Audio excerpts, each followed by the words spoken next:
Ashama harka fuunee akkam jirtu kabajamtootaa fi hordoftoota keenya miidiyaa YouTube Afaan Oromoo oduu yeroo kanaaf qabannee dhiyaanne kan simbiraan geenyu ta'a.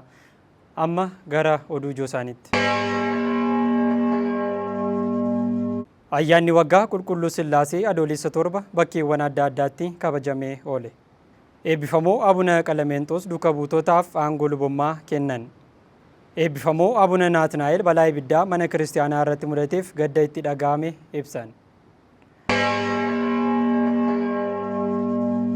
Hordoftoota keenya kunneen amma oduu ijoo isaanii turanii amma gara oduu bal'inaatti isin ceesna. Oduu waliin ani Abdii Milkeessaa daga xumuraatti nu waliin tura. Ayyaanni waggaa qulqulluu Sillaasee akka mana kiristaanaa Ortodoksii Tawaahidoo Itoophiyaatti adoolessa 7 kabajamu manneen kiristaanaa garaa garaatti haalota adda addaan kabajamee ooleera. Bifuma kanaan ayyaanni waggaa qulqulluu Sillaasee mana kiristaanaa Tsiraa Ariyaam qulqulluu Sillaasee walatteetti bakka eebbifamoo hojii gaggeessaa waliigalaa argamanitti kabajameera. Kabajni ayyaana qulqulluu Sillaasee waggaa waggaan adoolessa 7 guyyaatti qulqulluu Sillaasee mana Abrahaam seenanii Abrahaamin eebbisan mana isaatti kan keessummeeffaman akkasumas Saaraan Yisaaqiin akka deessu misiraachoo itti himan biyya lallaba magaalaa Shaggar mana kiristaanaa Tsiraa Ariyaam qulqulluu Sillaasee walatteetti bakka eebbifamoo Abuna Saawuroos hojii gaggeessaa mana lubummaa waliigalaa hangafa Phaaphaasii biyyoota lallaba Shawaa Kibba Lixaa fi magaalaa Shaggar argamanitti kabajamee ooleera.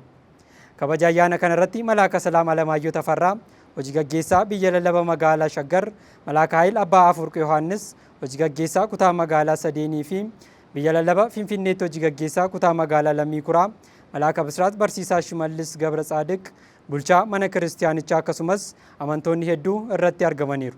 Maggaabii Haayilaaf Tasfaayee Qixxeessaa itti gaafatamaa kutaa lallaba wangeelaa biyya lallaba magaalaa Shaggar jecha gooftaan keenya dubbate ijoollee Abrahaam osoo taatanii hojii Abrahaam ni hojjettu ture jedhu bu'uura godhachuun mucummaan Abrahaam inni dhugaa foonii fi sanyiin qofa osoo hin taane amantiin ajajamuun qulqullummaa fi jaalalaan ibsama jechuun barumsa wangeelaa kennaniiru.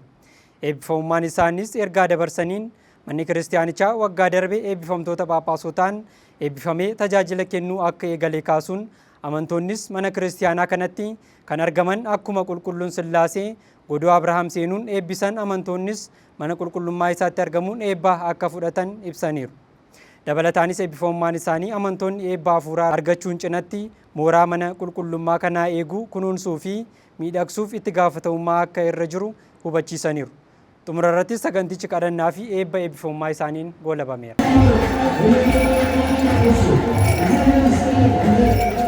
Oduudhuma wal fakkaatuun ayyaanni waggaa uumaa addunyaa qulqulluu Sillaasee mana kiristaanaa Dabra Sibaat qulqulluu Sillaaseetti bakka eebbifamoo Abuna Gorgoriyoos argamanitti haala ho'aan kabajameera.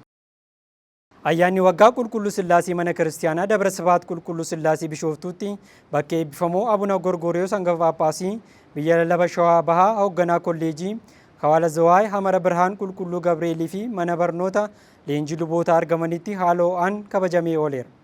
Eebbifamummaan isaanii Wangeela Yohaannis boqonnaa 8 lakkoofsa 56 irra jiru jecha jiru abbaan keessan Abrahaam guyyaa koo akka argu hawwe argees baay'ee gammade kan jedhu bu'uura godhachuun baga ittiin sin ga'e jechuun abbaan keenya Abrahaam namoota Waaqayyoo hin beekne kan warra waaqolii tolfamaa waaqessan gidduu jiraachaa akka ture yaadachiisuun mana xaa'ootiin itti waaqeffamu mana abbaa isaa dhiisee bahee gara waaqaa dhugaa barbaachaaf gara samiitti ol jedhee aduu fi addeessa gaafate. Dhumarratti uumaan uumamtootaa Waaqayyoo dhagahee firoottan isaa dhiisee akka bahu ajaje. Innis ajajamaa ta'ee argamuu isaatiin Waaqayyo sanyii isaa akka ashawaa lafaa irraa akka baay'isuuf waadaa galeef. Waa'ee jiraachuu Sillaasee eenyu qorachuu hin danda'u. Amantiin nuyi amantootaaf qofa kan mul'atudha kan jedhan eebbifamummaan isaanii dirree araaraa irraa kan lallabamu nageenya, jaalala, wal danda'uu, waliin jiraachuu fi tokkummaa yoo ta'u amantoonni jireenya Abrahaam irraa jaalalaa fi keessummaa simachuu akka baratan ergaa abbummaa dabarsuun saganticha eebbaa fi kadhannaan goolabaniiru.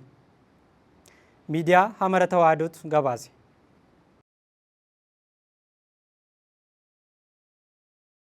Biyyi lallaba Walloo Kibbaa teessoo Phaaphaasummaa ijaarsisaa ture xumuruun eebbifamtoota abbootii Phaaphaasotaan eebbisiise. Kennaa Darajjee dabalata qabdi.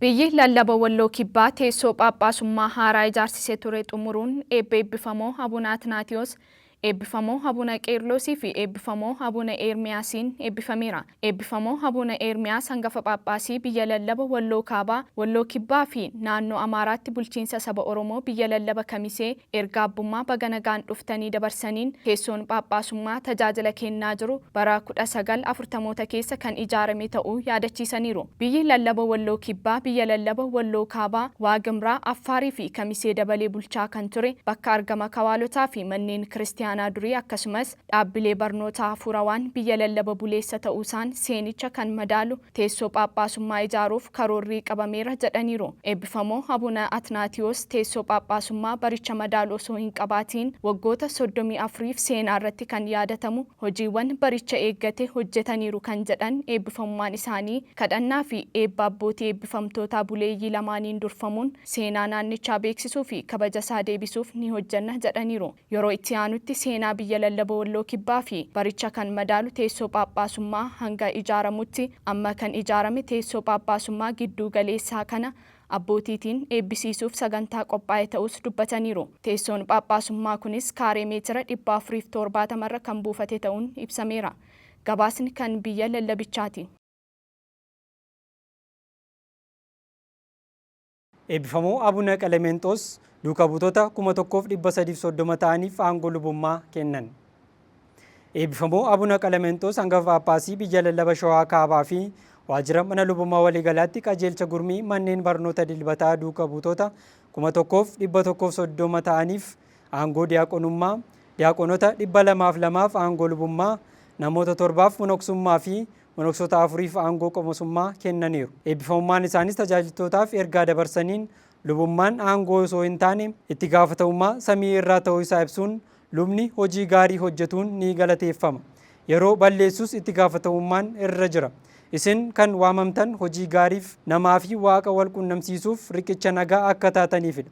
Luboonni hawaasa keessaa filatamuun kan baatan qoricha hawaasaati.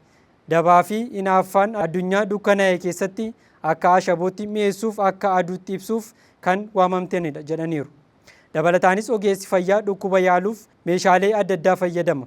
Lubni garuu meeshaa tokkoyyuu osoo hin qabaatiin jireenya hafuuraa dhala namaa keessa galuun laphee cabe kan suphuu fi kan fayyisu ogeessa hafuuraati. Isin luboota waan taataniif namoonni yeroo wal lolan kan araarsitan, nageenya kan buustan ergamaa nageenyaa ta'uu qabdu jechuun ergaa abbummaa isaanii dabarsaniiru.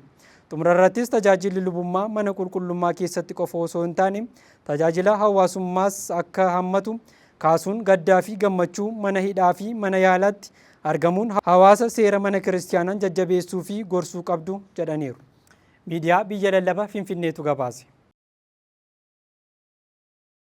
Eebbifamoo Abuna Naatnaa'el hangafa Phaaphaasii biyya lallaba Minisootaa fi naannoo ishee mana kiristiyaanaa Dabra Bisraat Qulqulluu Gabreelii fi Qulqulleettii Arseemaa Roozmaawunt Minisootaatti argamutti balaa ibiddaa irra qaqqabeef gadda itti dhaga'ame ibsan.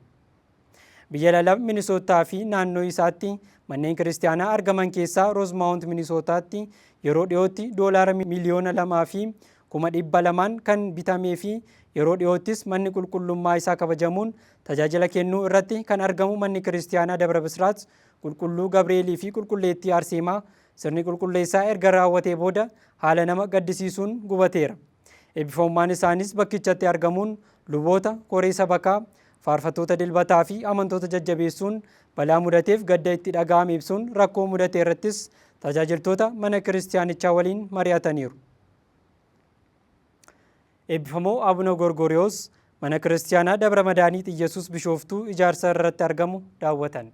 Eebbifamoo Abuna Gorgoriyoos hangafa Phaaphaasii biyya lallaba Shawaa Bahaa eegaa olaanoo Kawaa Amara Birhaan Qulqulluu Gabreelii fi qajeelcha hojii kolleejii hafuuraa Zuwaay mana kiristiyaanaa Dabra Madaaniit Iyesuus Bishooftuu haala gaariin ijaaramaa jiru daawwataniiru. Daawwannaa kanarrattis bulchaan mana kiristiyaanichaa, koreen sabakaa, koreen ijaarsa, ogeessonni eebbifamummaa isaaniif haala ijaarsa gamoo ilaalchisee hojiilee hojjetamanii fi gara fuulduraatti kanneen hojjetamaniif ibsa kennaniiru. Eebbifamummaan isaanis hojii haga ammaatti hojjetame haala gaarii irra jiraachuu isaa ibsuun ijaarsi gamoo mana qulqullummaa eegalame kun akka xumuramuuf hawaasni kiristiyaanaa Bishooftuu fi naannoo isaatti argamu hunduu gargaarsa taasisaa jiran cimsanii akka itti fufaniif ergaa abbummaa isaanii dabarsaniiru. Xumurarrattis ogeessota hojii garaagaraa irratti bobba'uun halkanii fi guyyaa hojjechaa jiran hojii isaanii irratti eebba foonii fi lubbuu akka argataniif eebbifamummaan isaanii eebbisaniiru.